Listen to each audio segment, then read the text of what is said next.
Di seluruh dinasti Daoi, selain keluarga kerajaan, aku khawatir Dark Knight adalah yang terbesar. Tidak realistis menghadapi seluruh Knight sendirian. Wu Zentian menggelengkan kepalanya dan berkata, Feng Jingyu berkata, meskipun aku tidak bisa melakukannya sekarang, aku akan menjadi kuat, dan dalam proses pertumbuhanku, aku juga akan menghancurkannya sedikit demi sedikit. Wu Zentian menatap Feng Jingyu dan merasakan potensi ancaman Feng Jingyu yang sangat besar.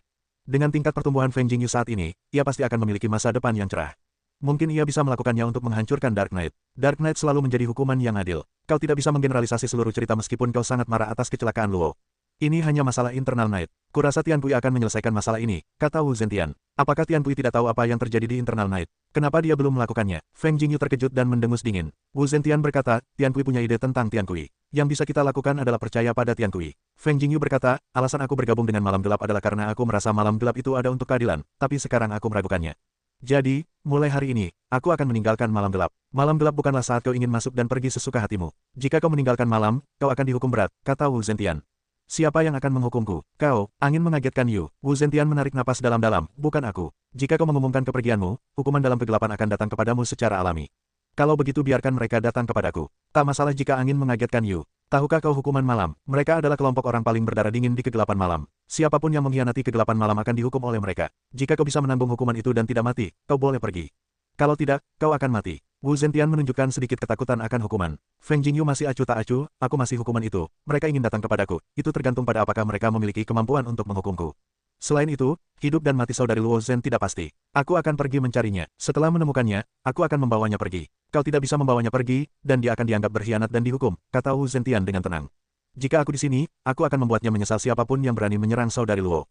Feng Jingyu berkata, ada orang-orang yang ingin membunuh saudari Luo di kegelapan malam. Aku akan membereskannya satu persatu. Feng mengejutkan Yu hingga selesai berbicara, lalu pergi. Wu Zentian menatap kepergian Feng Jingyu dan mendesah, dari mana dia bisa begitu percaya diri.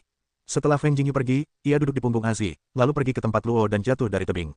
Kali ini, Feng Jingyu mencari dengan cermat dan tak melewatkan satu pun jejak.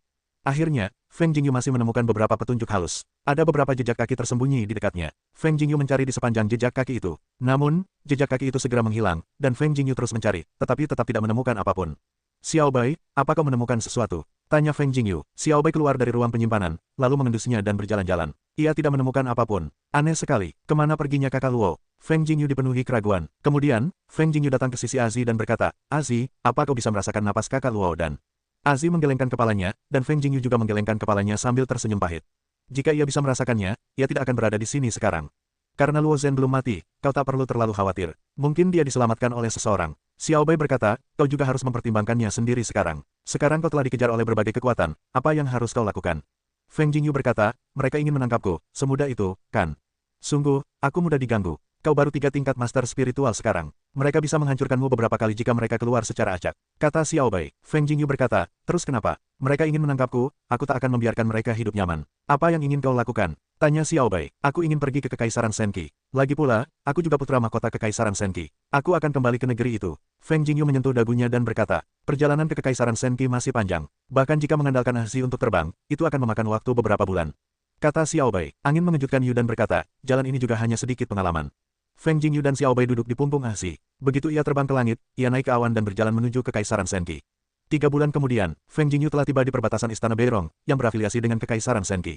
Ini dinasti Beirong, ini Kekaisaran Senki yang melintasi dinasti Beirong. Hampir sampai, Feng Jingyu memasuki kota Gongyang, dinasti Beirong. Xiao Bai menyusut menjadi seukuran anak kucing. Ia berbaring di bahu Feng Jingyu tanpa mengucapkan sepatah kata pun. Ia tampak seperti kucing putih. Xiao Bai sebenarnya enggan, tetapi tidak mau memasuki ruang penyimpanan, sehingga mereka harus diperlakukan dengan buruk.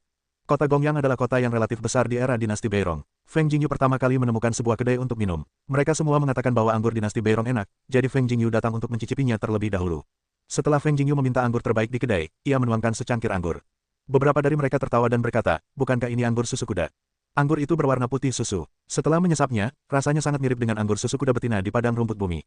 Feng Jingyu langsung merasa apakah ia telah kembali ke bumi. Bisakah aku kembali ke bumi dalam hidupku? Desa angin. Feng Jingyu telah meminum setoples anggur tanpa sadar ketika ia dipenuhi emosi. Ketika ia mendapati teko itu kosong, ia berseru, bos, teko anggur lagi. Feng Jingyu berteriak, lalu entah kenapa teringat masa-masa hidupnya di bumi.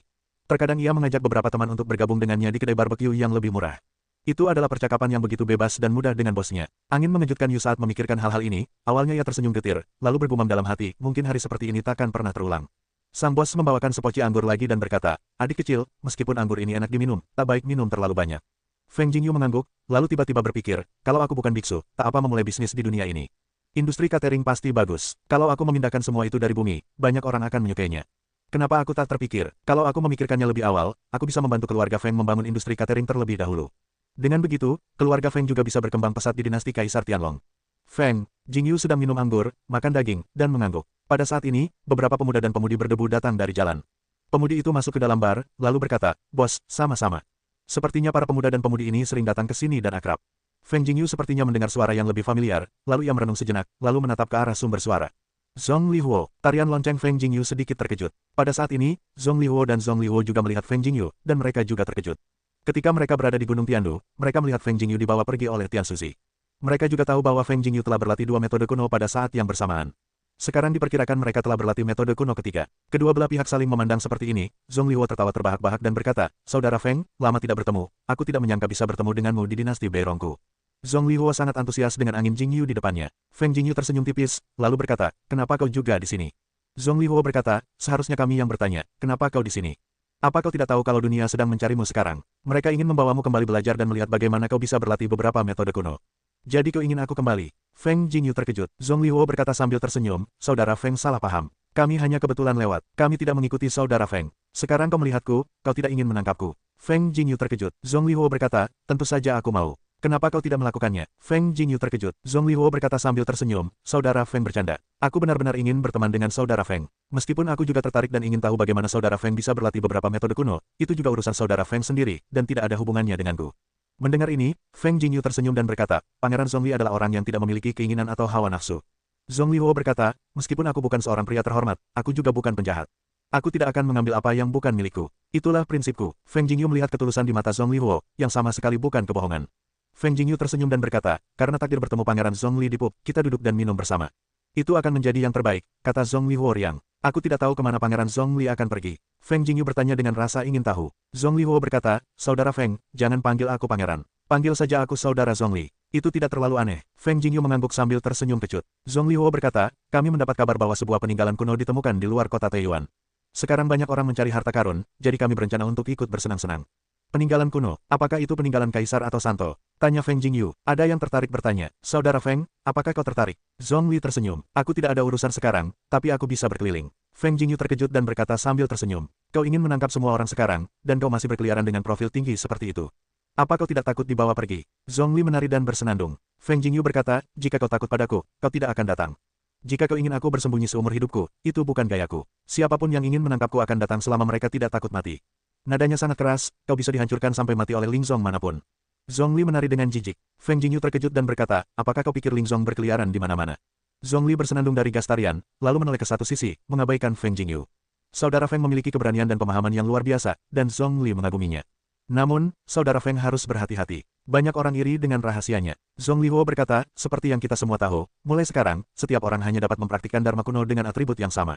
Tidak seorang pun pernah berhasil mempraktikkan dua jenis Dharma kuno dengan atribut yang berbeda. Entah dia mati, atau dia dirasuki iblis dan merusak denyut nadi spiritualnya. Keduanya tidak akan berakhir baik. Sekarang saudara Feng mempraktikkan tiga jenis metode kuno yang kuat dengan atribut yang berbeda. Tentu saja, ini adalah hal yang sangat mengejutkan, yang menghancurkan kognisi semua orang.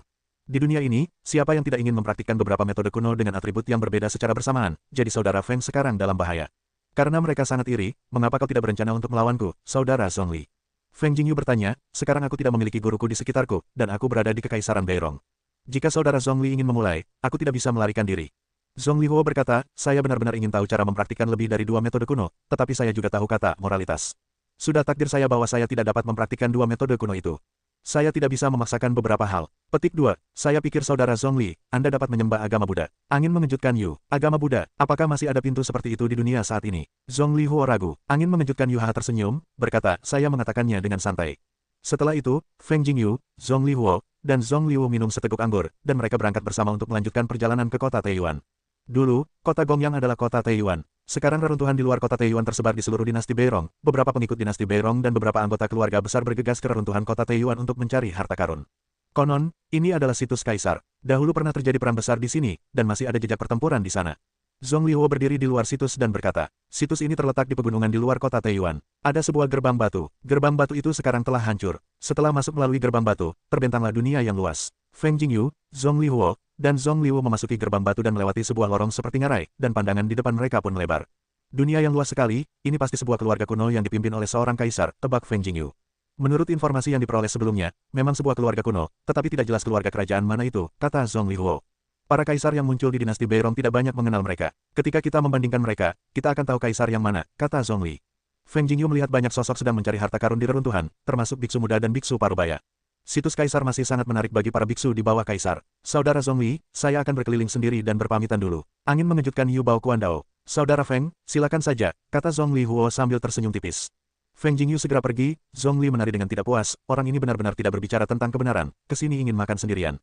Setiap orang memiliki sifatnya sendiri. Jika dia benar-benar beruntung mendapatkan hal-hal baik, itu adalah sifatnya. Jika kita bersama, kita akan terhindar dari rasa malu, kata Zhong Li Huo. Orang ini sangat arogan. Jika dia dikenali, cepat atau lambat akan terjadi sesuatu. Zhong Li menari dan bersenandung. Zhong Li Huo memelototi lonceng dari tarian itu, lalu berkata, baiklah, kita juga berkeliling untuk melihat apakah ada panen. Situs kaisar sangat luas. Feng Jingyu membuat putaran acak. Sekarang ada begitu banyak orang yang datang ke sini lebih dulu. Tidak realistis untuk menemukan hal-hal baik. Feng Jingyu tiba di sebuah bukit yang telah runtuh lebih dari separuh waktunya. Dulunya tempat ini merupakan tempat tanaman obat ajaib seharusnya ditanam. Sekarang orangnya telah habis dan sangat sulit bagi tanaman obat ajaib untuk tumbuh. Kalaupun ada, jumlahnya sangat sedikit. Feng Jingyu berbalik di perbukitan, dan tiba-tiba merasakan jejak aura. Ia mengamati dengan saksama dan menemukan bahwa ada obat ajaib yang masih ada di celah tersebut. Ada obat ajaib di sini. Feng Jingyu sedikit terkejut. Aura di sini telah mengering. Bagaimana obat ajaib ini bisa bertahan? Feng Jingyu menghampiri ramuan di depannya. Alih-alih mengambilnya, ia mengamatinya. Aura di sini sudah sangat habis sehingga ramuan ini masih bisa tumbuh.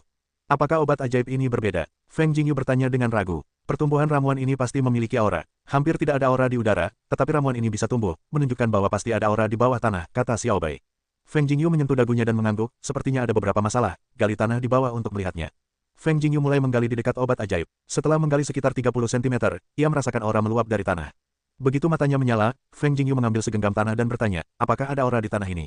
Feng Jingyu terus menggali lubang persegi yang dalam, dari tanah masih meluap aura. Feng Jingyu dengan hati-hati mengamati tanah, menemukan beberapa partikel yang sangat kecil di dalam tanah. Partikel-partikel ini menumpahkan aura. Apa ini? Namun, kacang hijau itu terlalu bingung. Dulunya tempat ini adalah ladang obat. Pastilah tempat itu tempat aura paling banyak berkumpul. Mungkin partikel batu roh yang terbentuk seiring waktu. Xiao Bai hanya bisa menebak. Feng Jingyu bergumam, pasti ada susunan pengumpul roh di keluarga seorang kaisar. Jika digunakan sebagai ladang obat, auranya pasti lebih kuat daripada tempat lain, tetapi tidak sebaik tempat pengumpulan roh. Karena itu, mustahil untuk membentuk batu roh. Hanya partikel batu roh seperti itu yang bisa terbentuk. Mungkin saja, Xiao Bai setuju. Feng Jingyu membersihkan semua partikel batu roh yang telah digali. Ada lebih dari 20 partikel. Meskipun partikel batu roh ini kecil, mereka mengandung banyak aura. Ada harta karun di bawah sini. Pada saat ini, seorang biksu parubaya jatuh di atas bukit, dan melihat partikel batu roh di tangan Feng Jingyu berkelap-kelip dengan cahaya aura, dan matanya langsung berbinar. Biksu parubaya itu menatap angin dan berkata dengan dingin, oke, kau sudah dapat banyak. Sekarang pergilah dari sini, atau kau tidak akan dapat satu pun. Feng Jingyu menatap biksu parubaya itu dan berkata, aku hanya butuh bantuan. Kau datang di waktu yang tepat. Bantu aku menggali benda-benda ini. Kau cari mati. Biksu parubaya itu sangat marah. Ia langsung mengayunkan pisaunya dan menebaskannya ke arah angin. Seluruh tubuh Feng Jingyu berkilauan keemasan dan berdiri diam. Pisau biksu parubaya itu mengenai tubuh Feng Jingyu, dan terjadi percikan api, tetapi Feng Jingyu tidak memiliki bekas luka. Biksu parubaya itu terkejut dan menebas beberapa kali berturut-turut, tetapi dia tidak dapat melukai angin sama sekali. Biksu parubaya itu tahu bahwa ia telah menendang lempengan besi itu, jadi ia bersiap untuk mundur dan melarikan diri. Namun, Feng Jingyu menyadari niat biksu parubaya itu dan langsung menyerang dengan satu pukulan. Bang, biksu parubaya itu terpental dan memuntahkan seteguk darah. Ia menatap angin dengan ngeri. Sekarang kuberi kalian dua pilihan, mati atau membantuku menggali, kata Feng Jingyu. Aku menggali, aku menggali. Biksu parubaya itu menatap mata Feng Jingyu dan merasa telah bertemu dewa kematian, jadi ia segera menasihatinya. Aku akan menggali bukit ini sampai tidak ada lagi butiran guru roh seperti itu. Angin mengagetkan Yu hingga bersenandung. Ya. Biksu parubaya itu mengangguk berulang kali dan mulai menggali. Feng Jingyu sedang memperhatikan, menggali sebutir batu roh dan menyerahkannya kepadanya. Tidak perlu membuang tenaga kerja yang datang ke pintu kita, kata Xiao Bai sambil tersenyum. Hanya beberapa lagi. Lagi pula, bukit ini tidak kecil. Angin kencang mengagetkan Yu, yang tidak tahu jalan setapak. Beberapa lagi akan membuatmu terekspos, dan kau tidak akan bisa memakan bukit itu. Xiao Bai mengalihkan pandangannya. Namun, tepat setelah kata-kata itu jatuh, muncul tiga pemuda lagi. Mereka semua iri ketika melihat harta karun digali di sini. Feng Jingyu melirik ketiga pemuda itu dan berkata, kalian datang tepat waktu. Kalian bisa menggali untukku, lalu kalian akan diberi satu atau dua sebagai upah. Nada bicaramu berat, karena kita di sini, ini milik kita. Keluar dari sini, kata salah satu dari mereka dengan dingin. Feng Jingyu menggelengkan kepalanya, lalu berkata kepada biksu parubaya itu, kalau kau mengurus mereka bertiga, kau tidak perlu menggali. Kau pengawasnya. Biksu parubaya itu mendengar kata-kata itu, dan dengan penuh semangat ia bergegas pergi. Kemudian, ketiga pemuda itu makan bersama untuk membersihkan diri, membiarkan mereka menggali dengan patuh. Biksu parubaya itu menatap hasil penggalian ketiga pemuda itu, yang benar-benar ingin menangis. Feng Jingyu duduk dengan nyaman di atas batu, lalu menunggu biksu parubaya membawakannya partikel batu spiritual. 3 orang masih agak lambat menggali. Tinggal beberapa lagi. Feng Jingyu memperhatikan ketiga anak muda yang sedang menggali, dan merasa kecepatannya kurang. Ketika suara Feng Jingyu mereda, 4 orang lagi datang ke bukit. Setelah melihat pemandangan di atas bukit, mereka semua terkejut, lalu berkata dengan marah, beraninya kalian menginstruksikan murid-murid Yuan Zongku untuk menjadi budak kalian. Feng Jingyu berkata kepada biksu parubaya itu, aku akan memberimu gaji lebih setelah aku membersihkannya. Biksu parubaya itu sangat gembira mendengar ucapan itu. Sekarang dia tidak perlu bekerja dan tetap mendapatkan gajinya. Hal baik seperti ini tidak sia-sia. Para biksu parubaya itu segera bergegas dan mulai menebas dengan pisau besar. Meskipun para pemuda itu semuanya luar biasa di sekte, mereka hanyalah alam lingkai tingkat ke-9. Mereka tidak cukup untuk melihat kekuatan alam spiritual para biksu parubaya itu. Anak-anak muda itu tega menangis. Apa namanya? Tuan muda, ini baru saja digali. Tolong simpan. Biksu parubaya itu menghampiri Feng Jingyu sambil tersenyum dan menyerahkan selusin partikel batu roh kepada Feng Jingyu. Feng Jingyu mengambil satu dan memberikannya kepada biksu parubaya itu, lalu berkata, kerjakan dengan baik, kamu juga akan memiliki banyak partikel batu roh. Ya, kita harus melakukannya dengan baik. Setelah biksu parubaya itu mendapatkan butiran batu spiritual, ia langsung bersemangat dan berkata kepada para pemuda itu, cepat, apa kalian tidak makan? Kalau kalian belum selesai menggali bukit, jangan pikirkan istirahat. Sekarang aku tahu apa itu kelas Tuan Tanah. Angin mengejutkan Yu, lalu ia tertawa. Ada apa? Ketika Zhong Liu tiba di bukit, ia melihat semua murid Yuan Zong sedang menggali lumpur. Angin mengejutkan Yu. Ia duduk di satu sisi dan memperhatikan. Feng Jingyu melihat Zhong Liu menari dan berkata sambil tersenyum, kalian tidak akan bekerja untukku, kan? Wajah Zhong Liu tiba-tiba berubah muram, aku adalah putri dari Istana Beirong, beraninya kau membiarkanku menggali untukmu. Feng Jingyu berkata sambil tersenyum, kalian tidak ingin melupakannya. Ada hal-hal baik di dalamnya. Kalian menggali 10, dan aku akan memberimu 1 sebagai hadiah. Bagaimana? Jangan pikirkan itu. Zhong Li menari dan bersenandung. Feng Jingyu mengeluarkan sebutir batu roh dan menggoyangkannya di depan Zhong Liu. Zhong Liu merasakan energi dari partikel batu roh tersebut. Ia sedikit terkejut dan berkata, apa ini? Ini yang tidak kau inginkan. Aku akan memberimu kesempatan lagi. Kau bisa membawa sekelompok orang untuk menggali. Jika kau bisa menggali 10, bagaimana kalau kuberikan 2? Feng Jingyu tersenyum licik. Zhong Liu berkata, gunung ini bukan milikmu. Jika aku ingin menggalinya, apakah kau masih ingin berurusan dengan putri ini?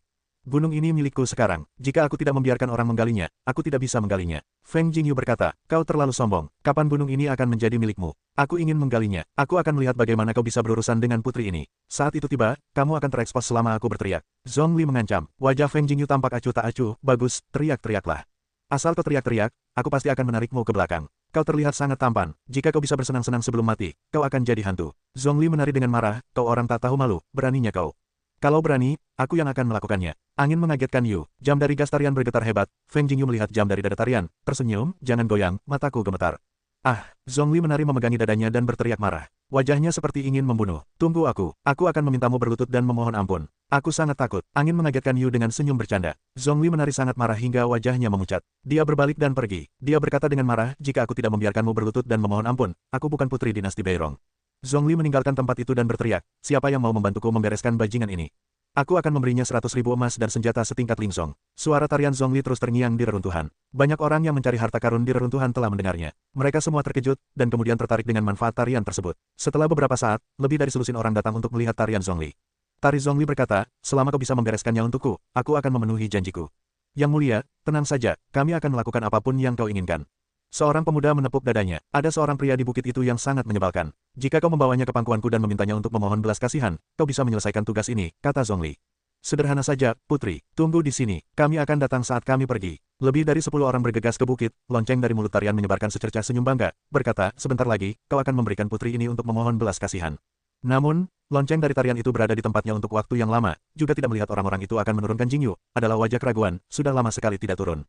Zhong Liu dengan rasa ingin tahu datang ke bukit, dan tiba-tiba menjadi konyol. Dia melihat lebih dari 10 orang menggali dengan air mata di mata mereka. Putri yang mulia, terima kasih telah menemukan begitu banyak orang dan memperluas skala saya sekaligus. Angin mengejutkan Yu dengan senyuman. Zhong Li sangat marah sehingga dia merasa ingin muntah. Dia tidak bisa berkata sepatah kata pun, kau, jangan bersemangat, kau bisa pergi dan memanggil beberapa orang lagi. Aku akan memberimu 10 butiran batu roh. Bagaimana? Angin Jingyu mengeluarkan butiran batu roh, sepasang tatapan penuh gengsi. Jangan berpuas diri, aku akan menemukan seseorang yang lebih baik darimu. Akan kulihat seberapa sombongnya dirimu nanti. Bel dari jalan dan sambil menggertakkan gigi. Aku di sini menunggumu kembali, menunggumu kembali. Feng Jingyu juga menyanyikan lagu, Bunga Persik. Zhong Liu sangat marah. Anakku, kita telah menggali banyak tempat. Sepertinya partikel batu spiritual telah digali. Biksu parubaya itu menghampiri Feng Jingyu dan berkata. Feng Jingyu mengerutkan kening, lalu tiba di tempat penggalian. Ia tidak merasakan aura apapun. Ia berkata, carilah obat mujarab di perbukitan dan bukit-bukit untuk melihat apakah ada obat mujarab. Biksu parubaya itu mengawasi semua orang untuk mulai mencari ramuan, tetapi mereka juga tidak dapat menemukannya. Sepertinya hanya ada satu tempat tersisa di sini, dan sisanya harus dikuras. Angin mengejutkan Yu hingga menyentuh dagunya dan berkata pada dirinya sendiri. Sekarang ia telah menggali lebih dari 200 butir batu spiritual, yang merupakan panen yang tidak sedikit. Baiklah, tidak ada urusan untukmu. Keluar dari sini. Feng Jingyu melambaikan tangannya dan menyuruh para biksu parubaya itu pergi. Feng Jingyu hendak meninggalkan bukit ketika ia melihat Zhong Liu dan dua biksu parubaya datang. Ia menunjuk Feng Jingyu dan berkata, ini dia orangnya. Kau bersihkan dia, aku akan memberimu keuntungan yang tak terbayangkan. Putri, percayalah, ini pekerjaan yang mudah. Salah satu biksu parubaya menepuk dadanya. Kedua biksu parubaya itu adalah guru spiritual dengan 2 tingkat kekuatan. Bagaimana mungkin Zhong Liu percaya bahwa Feng Jingyu memiliki 3 tingkat guru spiritual? Kedua biksu parubaya itu bergegas menghampiri Feng Jingyu, yang mendengus dan meninjunya. Kedua biksu parubaya itu terlempar terbalik. Bel Liu membuka mulutnya dan terlalu terkejut untuk berbicara. Kau sudah mencapai tingkat ketiga alam Lingxi. Suara bel dari tarian bergetar. Angin terkejut dan Yu tersenyum dan berkata, Yang mulia, orang-orang yang kau cari terlalu lemah. Mereka tidak cukup untuk melatih otot dan tulangku. Sungguh membosankan. Kau, tarian lonceng Li sempat ketakutan oleh angin, dan Yuki terdiam. Baiklah, aku tidak punya waktu untuk bermain denganmu sekarang. Kau bisa bermain sendiri, kata Feng Jingyu, lalu meninggalkan bukit. Bagaimana kau bisa menghentakkan kakimu begitu cepat? Setelah meninggalkan bukit, Feng Jingyu kembali berkeliaran. Namun, ia dihentikan oleh seorang murid Yuan Zong dan seorang lelaki tua. Yang lebih tua adalah orang ini. Seorang murid Yuan Zong menggertakkan giginya. Lelaki tua itu keluar dan menatap Feng Jingyu, lalu berkata dengan dingin, Kudengar kau sangat arogan dan berani mengajar murid-murid Yuan Zongku. Sekarang aku akan memberimu kesempatan untuk berlutut menebus kesalahan dan mengajarimu partikel batu roh di tubuhmu.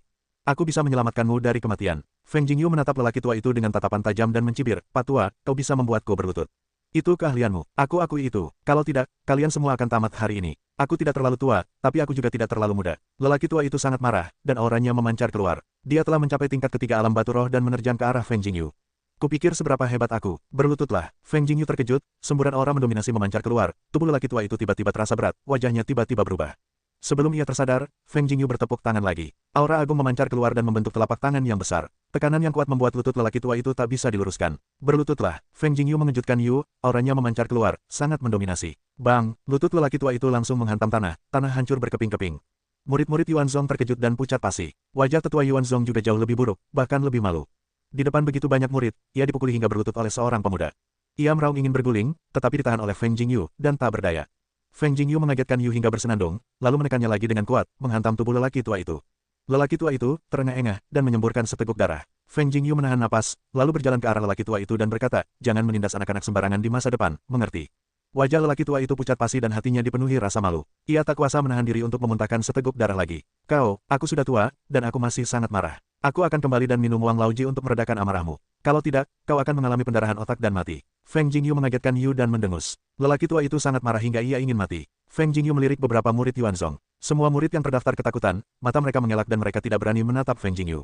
Feng Jingyu mendengus jijik, lalu pergi. Beranikah kau meninggalkan namamu? Pria tua itu menggertakkan giginya. Si Tianjing. Feng Jingyu terkejut dan berkata, Si Tianjing, Yuan Zongku telah mengingatmu, dan aku tidak akan pernah memaafkanmu begitu saja di masa depan. Tetua Yuan Zong menggigil. Aku menghapusnya. Untungnya kita tidak melakukannya, atau semuanya akan berakhir. Tak jauh dari sana, seorang biksu parubaya yang telah dimangsa Feng Jingyu, dan dua biksu parubaya lainnya bersiap untuk menyerang Feng Jingyu. Melihat Feng Jingyu dengan mudah mengalahkan tetua Yuan Zong, mereka semua ketakutan. Dari mana anak ini berasal? Bagaimana kau bisa memiliki keterampilan seperti itu dan memiliki kultivasi yang buruk di usia yang begitu muda? Aku belum pernah mendengar orang seperti itu di dinasti Beirong. Dibandingkan dengan Pangeran Zhongli dari dinasti Beirong, Huo jauh lebih baik. Generasi muda memang tangguh. Setelah luapan emosi, para biksu parubaya itu benar-benar melupakan pengalaman bertahun-tahun berurusan dengan Feng Jingyu.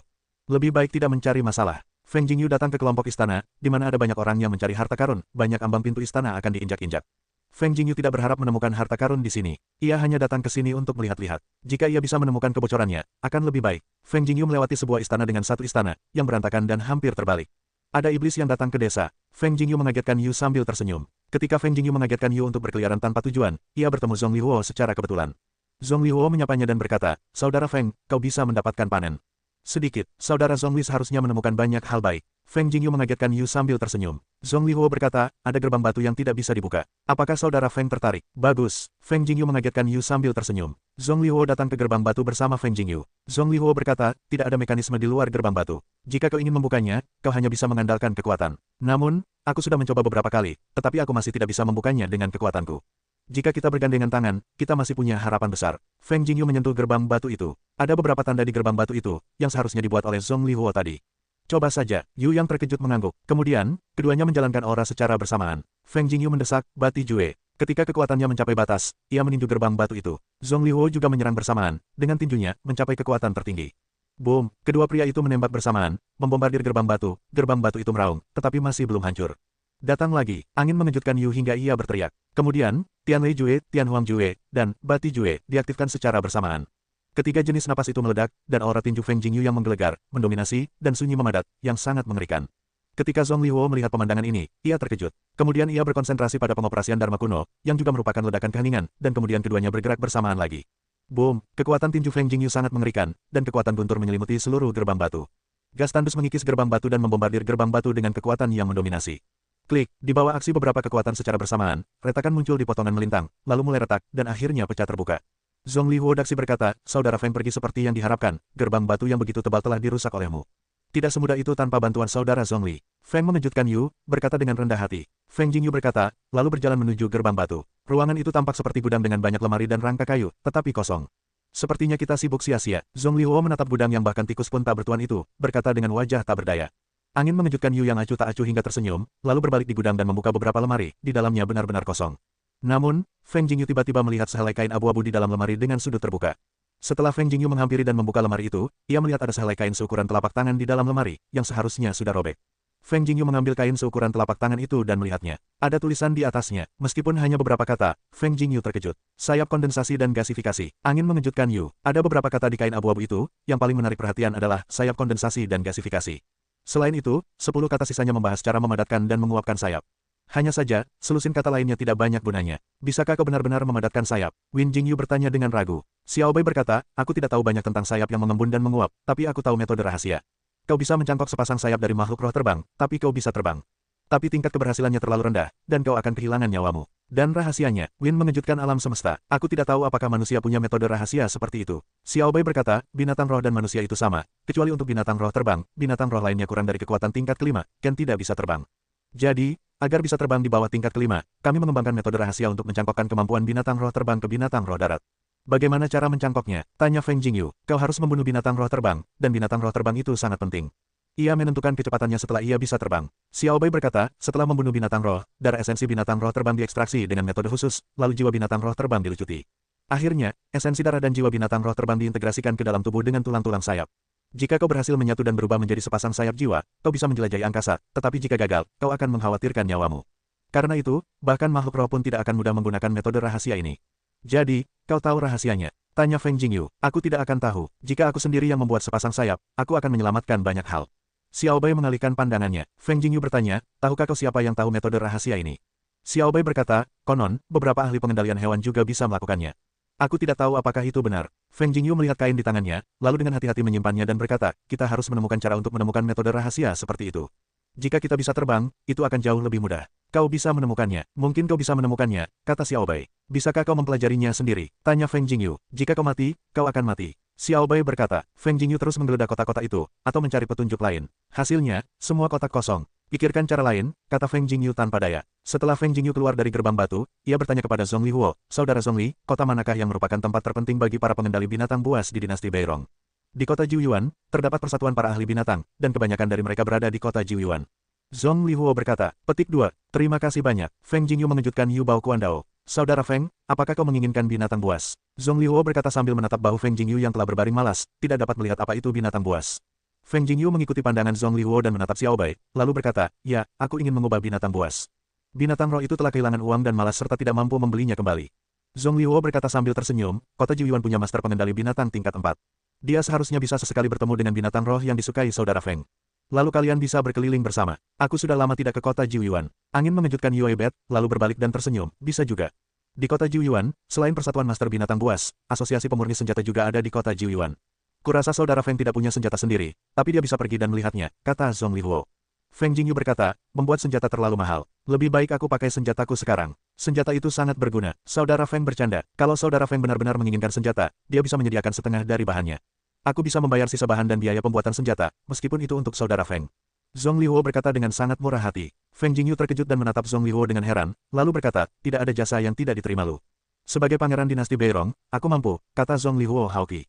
Kalau begitu, terima kasih banyak, saudara Zhong Li. Feng Jingyu tidak sopan. Lagi pula, kau adalah putra mahkota. Kaisar akan menjadi milikmu di masa depan. Ada banyak uang, jangan sia-siakan. Kemudian, Feng Jingyu dan Zhong Lihuo melanjutkan penjelajahan istana ini. Tepat saat mereka keluar dari istana, mereka merasakan tanah bergetar terus-menerus dan seolah-olah akan terbelah. Kemudian, mereka melihat seberkas cahaya melesat keluar dari tanah, dan getaran bumi menjadi lebih kuat. Boom, boom, 4 sinar cahaya berturut-turut menyambar dari 4 arah. Setelah keempat sinar itu menyambar, tanah pun meledak, lalu berguncang hebat. Apakah ada harta karun yang akan keluar? Banyak orang ketakutan dan bergegas ke arah itu. Feng Jingyu dan Zhong Lihuo juga bergegas melewati mereka, dan terlihatlah di sana tiba-tiba muncul sebuah istana kuno.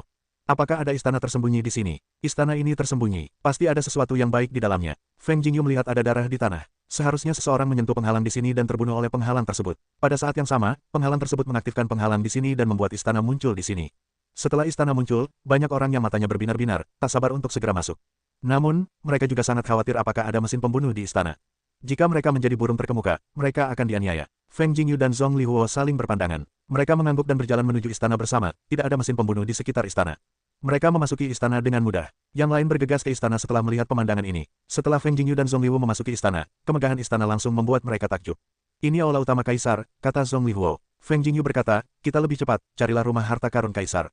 Kalau tidak, tidak mungkin. Rumah harta karun kaisar lebih rendah dari yang lain. Zhong Lihuo mengangguk, lalu mereka bergegas menyusuri istana. Istana itu sangat besar. Mereka seperti berada dalam labirin dan kehilangan arah sepenuhnya. Seluruh istana terawat baik, tanpa jejak kerusakan. Seharusnya tidak ada yang menemukan aula utama selama pertempuran. Apakah kaisar pergi dari sini hidup-hidup? Feng Jingyu ragu jika kaisar pergi hidup-hidup, maka harta karun di dalamnya mungkin tidak ada. Feng Jingyu dan Zhong Lihuo melewati beberapa aula samping, dan akhirnya sampai di sebuah gerbang batu. Di depan gerbang batu, terdapat beberapa karakter besar yang tertulis di depan rumah harta karun. Dilarang mendekat. Aku menghapus, jadi ternak rusak. Feng Jingyu melihat 8 karakter itu, dan terdiam sesaat. Buka gerbang batunya. Zhong Lihuo Dao. Feng Jingyu mengangguk. Keduanya masih menggunakan metode sebelumnya, mengerahkan seluruh kekuatan, membombardir 3 kali berturut-turut, dan pintu batu ini akan terbuka.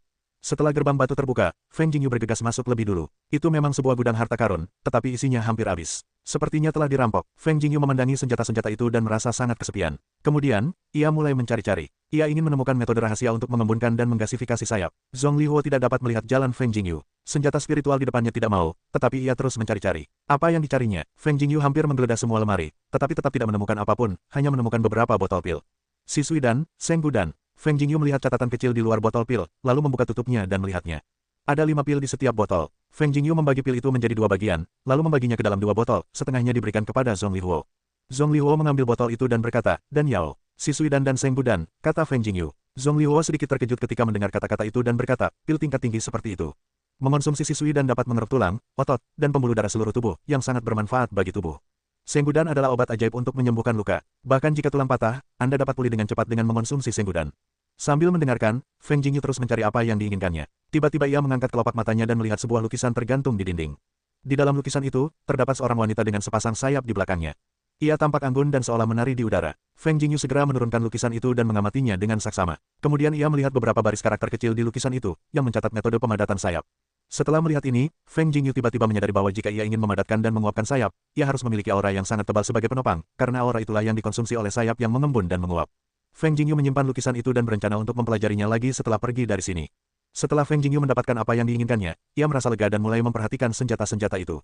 Feng Jingyu berkata, Saudara Zhong Li, apakah menurutmu para pemurni senjata di kota Jiuyuan dapat merekonstruksi senjata-senjata ini? Apa maksud Saudara Feng? Zhong Lihuo sedikit bingung. Feng Jingyu berkata, mengekstrak bahan-bahan senjata ini dan membuatnya menjadi senjata jenis lain. Para pemurni senjata bisa melakukannya, tapi aku tidak tahu apakah para pemurni senjata di kota Jiuyuan juga bisa melakukannya, kata Zhong Lihuo.